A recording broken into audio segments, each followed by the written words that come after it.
Hello dear students. हमारा जो topic चल रहा था कोल एंड पेट्रोलियम यानी कि फॉसिल फ्यूल्स का, उसी कड़ी में आगे बढ़ते हैं। क्लास स्टार्ट करते हैं और क्लास में आज हम पढ़ने वाले हैं formation of coal and petroleum. किस तरह से इनका फॉर्मेशन हुआ है, कौन कौन से टाइप के हमें कोल अवेलेबल है हमारे पास, और उनको जो नाम दिए गए हैं वो किस उनकी सिग्निफिकेंट प्रॉपर्टीज के ऊपर उनको ये नाम दिए गए हैं, उसकी बातें करेंगे। इसके अलावा पेट्रोलियम को ब्लैक गोल्ड क्यों कहा जाता है, इसकी चर्चा करेंगे। और कोशिश रहेगी कि आज ही इस टॉपिक को आपको पूरी तरह से समझा दिया जाए ताकि अगले आने वाली क्लासेस में हम क्या कर सकें, इसकी एक्सरसाइज सोल्व कर सकें, क्योंकि ज़्यादा टाइम एक ही चैप्टर पे कंज्यूम कर नहीं सकते। आपका एग्जामिनेशन टाइम लगभग पास ही है। तो लेट्स स्टार्ट द क्लास। आज की क्लास में हमने देखा हुआ है कि formation of coal and petroleum. तो शुरुआत से पढ़ते आ रहे हैं कि नेचुरल वेजिटेशन और एनिमल्स जो बरीड हो गए जमीन के नीचे मिलियंस ऑफ ईयर्स में, वो एक्यूमुलेट होकर कन्वर्ट हो गए कोल में। प्रोसेस सारा क्या है उसकी बात करेंगे स्टेप बाय स्टेप। आप बने रहिए क्लास में। जितना ध्यान से, जितना कंसंट्रेशन से आप पढ़ेंगे, उससे डबल कंसंट्रेशन के साथ में मैं चीज़ों को आपको क्लियर कराऊंगा। तो स्टूडेंट्स, बस आपका एक ही काम है, कंसंट्रेटेड होकर वीडियो को देखते रहिएगा लास्ट तक। ये जो यहाँ पर आप देख रहे हो ना, कोल फॉर्मेशन के बाद जो रॉ कोल होता है, जब उसको माइनिंग किया जाता है तो लगभग ऐसा दिखाई पड़ता है। लेकिन वो जो माइनिंग हुई, वहां तक पहुंचने से पहले कोल का फॉर्मेशन कैसे हुआ, वो हमारा टॉपिक है।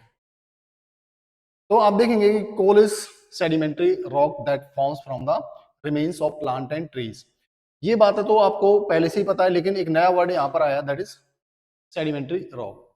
आपसे पूछा जाएगा which type of rock is coal, and your answer will be sedimentary rock. Plant और एनिमल्स का जो डीके था, उसका एक्यूमुलेट होने के बाद हाई प्रेशर टेम्परेचर पे इट कन्वर्टेड इनटू कोल। तो एक नया वर्ड और आपको यहां सीखने को मिलेगा, दैट इज क्वालिफिकेशन। क्वालिफिकेशन नहीं, क्वालिफिकेशन। क्वालिफिकेशन मतलब कोल का निर्माण, जिसको दूसरे वर्ड्स में हम एक और नाम देते हैं, दैट इज कार्बोनाइजेशन। कार्बोनाइजेशन इसका मतलब क्या है? कार्बन प्रोडक्ट का बनना within a long process. So इसमें जो नया वर्ड आपको देखने को मिला वो था यहाँ पर क्वालिफिकेशन, और दूसरा था सेडिमेंट्री रॉक। ये आप याद रखेंगे। सारा चैप्टर लगभग आपको क्लियर है, लेकिन कुछ ऐसे वर्ड्स हैं जो आपको किसी क्वेश्चन में फंसा सकते हैं। आप किसी क्वेश्चन में अटके नहीं, फंसे नहीं, आपको कोई दिक्कत नहीं आए, इसीलिए मैं हर चीज को क्लियर करके चलता हूँ आपके सामने। तो कई सारी स्टेज लगती हैं कोयले के फॉर्मेशन में, बात करते हैं उनकी। देखिए, सबसे पहले बात करते हैं एक्यूमुलेशन की। एक छोटा सा वीडियो आप देख पा रहे हैं यहाँ पर जो डेड एनिमल थे उनका डीके हुआ और एक्यूमुलेट हुए। फिर से प्ले करता हूं, गौर से देखिए। एक्यूमुलेशन क्या वर्ड है? एक्यूमुलेशन। चलिए एक्यूमुलेशन की बात करते हैं। एक्यूमुलेशन क्या है? Accumulation of plant material, large amount of plant debris accumulate in swampy areas. कैसे एरियाज में? स्वैम्पी एरियाज में बहुत सारे प्लांट्स और एनिमल्स क्या हो जाते हैं, ये एक्यूमुलेट होते हैं, लेकिन इसको बहुत सारा टाइम लगता है। This organic material becomes buried. क्या होता है? जमीन के अंदर गड़ता चला जाता है, लेयर के ऊपर लेयर जमती चली जाती है जैसे जैसे टाइम बीतता है, और सॉइल और सेडिमेंट्स जो होते हैं वो उनके ऊपर जमते चले जाते हैं। इसी प्रोसेस को हम क्या कहते हैं? एक्यूमुलेशन कहते हैं। जब सेडिमेंटेशन हो गया, यानी कि जो प्लांट्स थे, एनिमल्स थे, वो जमीन के काफी अंदर दब गए, उनके ऊपर प्रेशर और टेम्परेचर बहुत ज्यादा बढ़ गया, तो उनका एक्यूमुलेशन स्टार्ट हो जाता है। एक्यूमुलेशन को आप सिंपल वर्ड में कह देते हो कि उनका गलना सड़ना शुरू हो जाता है। पीट फॉर्मेशन। सबसे पहले जो फॉर्मेशन होगा वो किस तरह के कोयले का फॉर्मेशन होगा? पीट का, यानी कि इसको हम कच्चा कोयला कह सकते हैं। जैसे कि आपको पता होगा, कच्चा फल अगर आप तोड़ के खाते हो तो ना तो वो मिठास दे पाता है, ना उसमें वो स्ट्रक्चर होता है जो पके हुए फल का होता है। सेम इसके साथ में पीट क्या है? एक कच्चा कोयला जो पूरी तरह से पका नहीं है, इसके अंदर कार्बन की मात्रा उतनी बनी नहीं है जितना ईंधन के अंदर चाहिए होती है। सो अगर हम बात करें तो सबसे जो घटिया क्वालिटी का कोयला होता है, अधम क्वालिटी का होता है, दैट इज पीट कोल। और फॉर्मेशन ऑफ पीट की बात करें तो कैसे हुआ? As the plant material is buried, जैसे प्लांट मटेरियल जमीन के नीचे दब गए, it begins to decompose anaerobically, तो ये डिकम्पोज होना शुरू हो गए। और डिकम्पोजिशन में क्या होता है? सिंपल सब्सटेंसेज में टूटना शुरू हो जाते हैं। जब ये डिकम्पोज होना शुरू हो गए तो डिकम्पोजिशन के बाद में क्या हुआ? ये जो डिकम्पोजिशन हो रहा था वो एनारोबिकली हो रहा था, यानी कि ऑक्सीजन की प्रेजेंस वहां पर नहीं थी। ऑक्सीजन कैसे प्रेजेंस होगा? जो जमीन के सैकड़ों फीट नीचे चीज जा चुकी है उसको कहां से ऑक्सीजन मिलेगी? तो ऑक्सीजन नहीं होती है, इसलिए इसको प्रोसेस को बोला जाता है इनएरोबिकली। सो टू फॉर्म पीट अ सॉफ्ट फाइब्रस सब्सटेंस, तो जो सब्सटेंस बन के आया वो कैसा था? सॉफ्ट था और फाइब्रस था। तो सॉफ्ट और फाइब्रस जो सब्सटेंस है वही क्या होता है? पीट होता है। जबकि अगर हम आपने आमतौर पर कोल देखा होगा तो आपने बिटुमिनस कोल को देखा होगा जो कि बहुत हार्ड होता है इन कंपैरिजन टू पीट। पीट एक सॉफ्ट कोल होता है, यानी कि कच्चा कोयला जिसको आप कह सकते हो। लिग्नाइट फॉर्मेशन, उसके बाद जो दूसरा फॉर्म है वो लिग्नाइट है। कोयले का दूसरा जो टाइप है दैट इज लिग्नाइट। लिग्नाइट को ब्राउन कोल भी कहते हैं, ये याद रखना। कई बार जब एक नंबर का आपको क्वेश्चन आता है ना तो उसमें सीधा एक क्वेश्चन पूछ लिया जाता है, which type of coal is known as brown coal. Brown coal के नाम से किस कोयले को जाना जाता है? तो आपका आंसर होगा that is lignite coal. Lignite coal होगा। इसका फॉर्मेशन कैसे होता है? With increase pressure and temperature, जैसे हीट और प्रेशर बढ़ेगा किसके ऊपर? पीट कोल के ऊपर, जिसको मैंने रॉ कोल कहा है, कच्चा कोयला कहा, उसके ऊपर जैसे ही प्रेशर बढ़ेगा, टेम्परेचर बढ़ेगा, हीट बढ़ेगा, तो क्या होगा? वो डिकम्पोजिशन उसका बड़ी तेजी से होगा और ज्यादा डिकम्पोज होना शुरू हो जाएगा। उसका फर्दर डिकम्पोजिशन होगा और वो ट्रांसफर हो जाएगा लिग्नाइट में। और लिग्नाइट क्या है? जिसको ब्राउन कोल भी कहते हैं। ये हार्डर भी होता है, इसमें कार्बन की मात्रा भी ज्यादा होती है और इसकी क्वालिटी बेहतर होती है इन कंपेरिजन टू पीट। नेक्स्ट जो टाइप है कोल का दैट इज बिटुमिनस। बिटुमिनस जो कोल होता है, ये बिटुमिनस कोल भी क्या होता है? जो फॉर्मेशन है इसका वो लिग्नाइट से हुआ है। लिग्नाइट से कैसे हुआ है? जैसे लिग्नाइट के ऊपर और ज्यादा प्रेशर और टेम्परेचर बढ़ेगा हर बार, ये देखिए स्टेप बाय स्टेप हम पढ़ रहे हैं तो दो ही चीजें आ रही है, टेम्परेचर एंड प्रेशर। जैसे जैसे टेम्परेचर और प्रेशर बढ़ेगा पिछले स्टेप वाली चीज के ऊपर, तो नेक्स्ट स्टेप वाली चीज हमें मिलती चली जाएगी। तो अभी हमने बात करी थी किसकी? लिग्नाइट की। लिग्नाइट के ऊपर प्रेशर टेम्परेचर बढ़ेगा तो किसमें रिजल्ट करेगा? फॉर्मेशन ऑफ बिटुमिन्स में उसका रिजल्ट आएगा। और जो बिटुमिन्स कोल है वो एक चीज मैं आपको बता दूं, सबसे इन तीनों में सबसे ज्यादा हार्ड होता है, जो तीन अब तक हमने पढ़े। और एक खास बात क्या है कि ये सबसे ज्यादा यूज होता है, इसका use all over the world सबसे ज्यादा होता है। इसका जो प्रोडक्शन है कोल का वो सबसे ज्यादा किस कंट्री में होता है? चाइना में होता है प्रोडक्शन सबसे ज्यादा। और सबसे ज्यादा यूज किस कंट्री में होता है? यूज होता है यूएसए में, यानी कि यूनाइटेड स्टेट अमेरिका में। ये एक एक नंबर के ऐसे क्वेश्चन है जो आपको हमेशा याद रहने चाहिए, कॉम्पिटिटिव एग्जाम्स में आपके काम आते हैं हमेशा। अगर हम बात करें कि कौन सा कोयला सबसे ज्यादा इस्तेमाल होता है, बिटुमिनस सबसे ज्यादा इस्तेमाल होता है। किस कंट्री में सबसे ज्यादा प्रोडक्शन किया जाता है? चाइना में सबसे ज्यादा प्रोडक्शन किया जाता है। और कहां पर सबसे ज्यादा यूज होता है? तो यूएसए में सबसे ज्यादा यूज होता है कोल का। इसके बाद जो हम बात कर रहे हैं ना, number 4 type of coal. Coal का नंबर 4 जो टाइप है that is anthracite. Anthracite is the best quality of coal. Coal की सबसे बढ़िया क्वालिटी एंथ्रासाइट है। इसका फॉर्मेशन जो होता है वो कैसे होगा?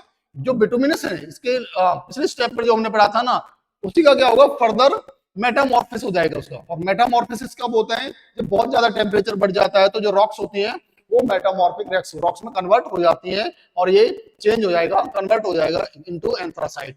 इसमें क्या खासियत होती है? हाईएस्ट ग्रेड का होता है ये, क्योंकि इसमें जो कार्बन की मात्रा है ना वो सबसे ज्यादा होती है। इसमें कार्बन कंटेंट मैक्सिमम होता है और एनर्जी आउटपुट भी सबसे ज्यादा होता है, यानी कि थोड़ी मात्रा में ही हम क्या कर सकते हैं? ज्यादा एनर्जी प्राप्त कर सकते हैं इन कंपैरिजन टू बिटुमिनस और इन कंपैरिजन टू लिग्नाइट और पीट। अंडरस्टैंड? आप मेरे स्टूडेंट हैं तो बहुत ही बढ़िया समझ रहे होंगे। लगातार आप मेरे स्टूडेंट हैं तो आपको कोई दिक्कत आने वाली नहीं है, क्योंकि जब आप किसी एक टीचर से लगातार चीजें पढ़ते हैं ना तो वो आपके दिल और दिमाग पर इस तरह से अपनी छाप छोड़ने लगते हैं कि आप थोड़े एफर्ट में ही बहुत सारी चीजें सीख जाते हैं। तो यही मैं चाहता हूं कि आप जिस टीचर से पढ़ रहे हैं ना रेगुलर बने रहें। हाँ, अगर आपको कहीं ये लगता है कि अब हमारा काम यहाँ से नहीं चलेगा तो you can left and you can choose another one. तब तक आपके जो फेवरेट टीचर्स हैं उनके साथ में आप पढ़ते रहिए। फॉर्मेशन ऑफ पेट्रोलियम, आगे बात करेंगे पेट्रोलियम के फॉर्मेशन की। और पेट्रोलियम का जो फॉर्मेशन है वो भी कुछ इसी तरह की प्रोसेस है, लेकिन ये जो कोल का फॉर्मेशन हुआ है वो टेरेस्ट्रियल है, यानी कि जमीन के ऊपर होता है, हमारे अर्थ क्रस्ट में होता है। जबकि अगर हम बात करें पेट्रोलियम की तो ये सी एरिया में बनता है। कैसे बनता है? ये एक लिक्विड फॉसिल फ्यूल है जिसका फॉर्मेशन कैसे होता है? Remains ancient marine organism. Marine organism क्या होते हैं? समुद्री जीव। मैराइन ऑर्गेनिज्म मींस समुद्री जीव। समुद्री जीव जैसे ही डेड हो जाते हैं, मर जाते हैं, तो वो कहां जाते हैं? In the bottom of the sea. Sea के बॉटम में जाते हैं। सारी प्रोसेस को अगले स्टेप में देख लेते हैं। एक्यूमुलेशन कैसे होगा इसका भी? यहां पर भी एक्यूमुलेशन होता है। एक्यूमुलेशन के बिना तो कोई भी फॉसिल फ्यूल बनना ही नहीं है। ऑर्गेनिक मटेरियल जितने भी हैं, कौन से ऑर्गेनिक मटेरियल की बात मैंने करी? यहां पर हम बात करेंगे जो सी के अंदर पाए जाने वाले ऑर्गेनिक मटेरियल्स हैं वो। Tiny plants and animals such as plankton settle on the sea bed. Sea bed का मतलब क्या? समुद्र के तल में चले जाते हैं। आफ्टर दे डाई, जब वे मर जाते हैं तो उसके बाद ही जाते हैं नीचे, मिक्सिंग विद मड, तो वहां की कीचड़ और सिल्ट जो होता है उसके साथ मिक्स हो जाते हैं, और मिक्स होने के बाद उनका एक्यूमुलेशन शुरू हो जाता है। एक्यूमुलेशन में फिर क्या होगा? सेडिमेंटेशन लगातार होता रहेगा। मींस उनके ऊपर जो मड है और सिल्ट है वो लगातार जमता चला जाएगा, सेडिमेंट्स के ऊपर जमते चले जाएंगे, और मिलियंस ऑफ ईयर्स, लाखों साल बाद क्या होगा? उनके ऊपर एक लेयर जम जाएगी बहुत सेडिमेंट्स की, बहुत ऊंची, और इसी वजह से वहां पर भी क्या होगा? एक बहुत बड़ा प्रेशर और हीट क्रिएट हो जाएगा, जिसकी वजह से एक्यूमुलेशन बड़ी तेजी से होगा, उनका डिकम्पोजिशन शुरू हो जाएगा, और जैसे ही वो डिकम्पोज हो जाएंगे तो उस डिकम्पोजिशन के बाद में क्या होगा? कैरोजन। क्या होगा? कैरोजन का फॉर्मेशन हो जाएगा। और वो जो कैरोजन का फॉर्मेशन है वही क्या है? पहला स्टेप है पेट्रोलियम के बनने में। ये जो बरीड ऑर्गेनिज्म मैटर थे वो क्या हुआ? केमिकल चेंज आया उनके अंदर, केमिकल ट्रांसफॉर्मेशन आया, और इस केमिकल ट्रांसफॉर्मेशन में एक प्रोडक्ट बन के आया। वो प्रोडक्ट कैसा था? वैक्स जैसा था, मोम जैसा पदार्थ बन के आएगा, जिसको हम कैरोगन कहेंगे। तो कैरोगन क्या है? एक वैक्सी सब्सटेंस है जो after accumulation of sea animals और सी वेजिटेशंस का एक्यूमुलेशन से बना है। इसके बाद क्या होता है? मैच्योरेशन होता है। मैच्योरेशन में क्या होता है? मैच्योर होने लगता है जो भी प्रोडक्ट आपका बनना था वो धीरे धीरे बनना शुरू कर देता है। Maturation oil and gas, gas और ऑयल दोनों चीजें बनने लग जाती हैं। वहां पर क्या होता है कि जैसे ही प्रेशर बढ़ा तो जो कैरोगन है ना वो ज्यादा हीट के कारण ब्रेक डाउन हो गया और लिक्विड में कन्वर्ट हो गया। लिक्विड और गैस दो चीजों में कन्वर्ट हो गया, और इसको कहते हैं हम हाइड्रोकार्बन्स। तो हाइड्रोकार्बन हमें वहां पर दो फॉर्म में मिले, एक लिक्विड एक गैस।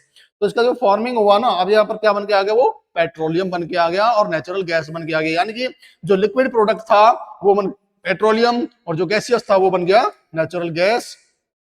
यानी कि कंप्लीट हो गया स्टेप पेट्रोलियम बनने का। अब होता है इसके माइग्रेशन की बात आती है। तो माइग्रेशन का मतलब क्या होता है? एक जगह से दूसरी जगह जाना, ले जाना, माइग्रेशन कहलाता है। माइग्रेशन और ट्रैपिंग, यानी कि जो पेट्रोलियम होता है वो कहाँ ट्रैप होता है, किन रॉक्स के बीच में फंसा होता है, और उसका माइग्रेशन कैसे होता है। तो हम कहते हैं oil and gas migrate through porous rocks. कुछ रॉक्स होती हैं, पोरस रॉक्स होती हैं अंडर वाटर। सो वो क्या करती हैं?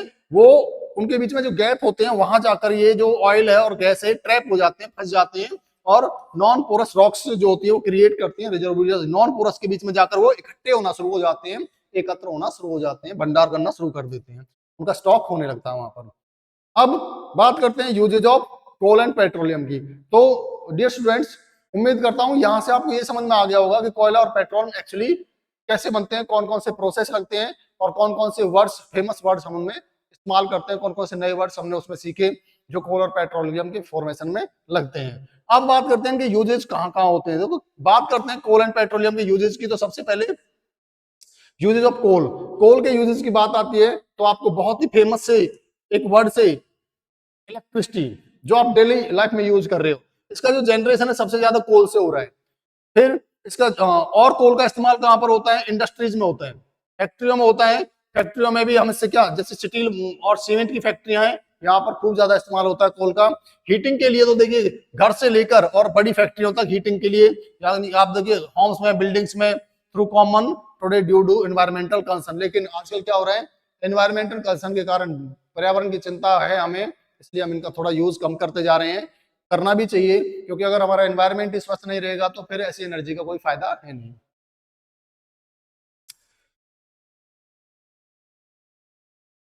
अभी आप देखेंगे यूजेज ऑफ पेट्रोलियम, इतने सारे यूजेज है पेट्रोलियम के, आप हैरान रह जाएंगे कि जो चीजें आप इस्तेमाल कर रहे हो वो पेट्रोलियम से बन के आ रही हैं, आप सोच भी नहीं सकते ऐसी ऐसी चीजें पेट्रोलियम से बन रही हैं। और थोड़ा जूम कर दूंगा तो आपको बहुत क्लियर हो जाएगा।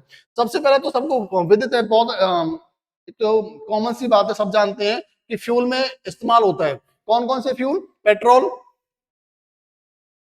डीजल, केरोसिन, ये सभी ऑयल आप इस्तेमाल कर रहे हैं, किससे बन के आए हैं? पेट्रोलियम से बन के आए हैं। इसके अलावा इंडस्ट्रियल केमिकल्स बन के आते हैं, जिनको कई तो फर्टिलाइजर्स और प्लास्टिक इससे बनकर आ रहे हैं। प्लास्टिक एंड फर्टिलाइजर्स केमिकल से बने हुए हैं। लुब्रिकेंट्स, जो इंजन ऑयल आप डालते हो अपनी बाइक में या गाड़ियों में, वो भी पेट्रोलियम प्रोडक्ट है। इसके अलावा एस्फाल्ट, जो सड़क बनाने में काम आता है, कंस्ट्रक्शन ऑफ पाविंग और सड़क और रोड जो होती है उनको बनाने में काम आता है। तो इतने सारे यूज। इसके अलावा जो ब्यूटी प्रोडक्ट हैं वो भी बहुत सारे पेट्रोलियम से बन के आते हैं। पैराफिन, मोम बनता है। तो कहने का मतलब ये है, बहुत सारे यूजेज है पेट्रोलियम के, जिसके कारण, इतना यूजफुल होने के कारण, इतना कीमती होने के कारण उसको नाम दे दिया गया black gold. So dear students, इतना कंसंट्रेशन दिखाने के लिए क्लास में आपका बहुत बहुत धन्यवाद है। लेकिन उससे आपका ही फायदा होने वाला है, जितना आप कंसंट्रेशन से पढ़ेंगे आने वाली क्लासेस में, आपके आने वाले फ्यूचर में ये सभी स्टडीज आपके काम आएंगी। आपका जो कॉमन लाइफ है वो ग्रोथ करेगा, कॉमन नॉलेज ग्रोथ करेगी आपकी, और जीवन को जीते समय कौन कौन सी चीजों की हमें आवश्यकता होती है और कैसे उनको यूटिलाइज करते हैं, वो सब आप सीख जाएंगे। तो student, thank you very much for today. अगली क्लास में हम इस टॉपिक की एक्सरसाइज के साथ आएंगे। मल्टीपल चॉइस होगी, इसलिए आप सभी उसमें इन्वॉल्व होंगे, ये मैं उम्मीद करता हूँ। Thank you very much once again.